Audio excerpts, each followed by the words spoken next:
السلام علیکم دوستوں، میرا نام کائنات سرفراز ہے اور میں لوگوں کی بھیجی گئی ہارر سٹوری نریٹ کرتی ہوں۔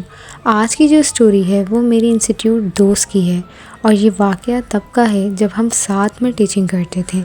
آج کی سٹوری میری اپنی دوست کی زبانی ہوگی کیونکہ اس واقعے کے کچھ حصے اس نے اپنی آنکھوں سے دیکھے تھے اور کچھ اس کی دوست نے بتایا تھا۔ تو چلیں کہانی شروع کرتے ہیں۔ میرا نام اقرا ہے۔ کہانی میں اپنی اس دوست کو انزا کے نام سے مخاطب کروں گی تاکہ پہچان ظاہر نہ ہو۔ باقی یہ جس کی سٹوری ہے انہیں معلوم ہے کہ یہاں ان کی بات ہو رہی ہے۔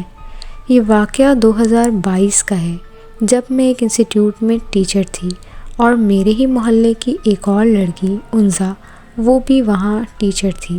ہم دونوں 2 گھنٹے کی ٹیچنگ کرتے تھے اپنی اسٹڈی کے ساتھ ساتھ اور ساتھ ہی آتے جاتے تھے۔ یاد رہے ہم اسکول ٹیچر نہیں تھے اور انسٹیٹیوٹ کا نام بتانا مناسب نہیں۔ ہم ایک ہی راستے سے آتے جاتے تھے اور راستہ پیدل کا ہوتا تھا تو پورے راستے بات ہی کرتے تھے۔ اس دوران انزا نے بتایا کہ اس کی امی کافی بیمار ہیں جس وجہ سے وہ بہت پریشان ہیں اور حال ہی میں زمین کو لے کر ان کے کسی رشتہ دار سے لڑائی ہوئی تھی۔ یہ بات ہم سب کے لیے نارمل ہوگی کیونکہ آئے دن اس طرح کے جھگڑے ہم سوشل میڈیا پہ دیکھ رہے ہوتے ہیں، لیکن یہاں معاملات کچھ خوفناک تھے۔ خیر واپسی پر میں اس کی امی سے ملتے ہوئے آئی تھی جو بہت کمزور ہو گئی تھی۔ میں نے ان کو ایک بار چیک اپ کا مشورہ دیا اور گھر آ گئی۔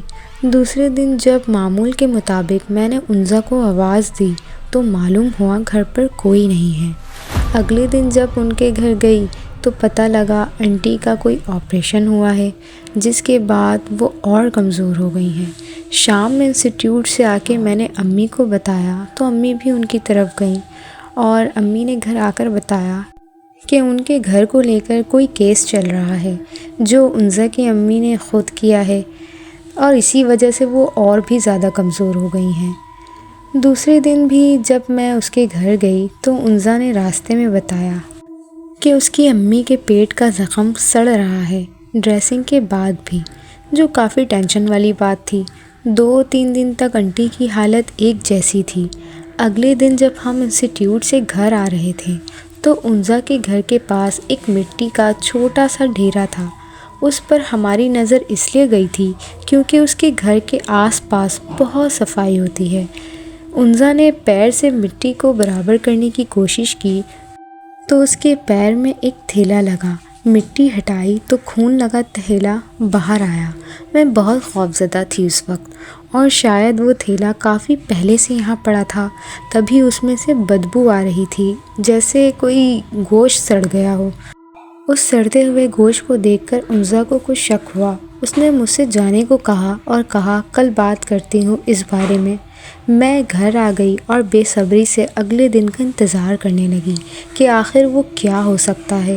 اگلے دن جب میں اس کے گھر گئی تو انزا نے بتایا اس نے اپنی امی کو وہ چیز دکھائی اور ساتھ والے گھر میں ہی مسجد کے امام صاحب رہتے تھے، ان کو بلوا کے تھیلا کھلوایا تو تھیلی میں سے بکرے کی کلیجی نکلی جس پہ بہت سارے سوئی گڑھے تھے۔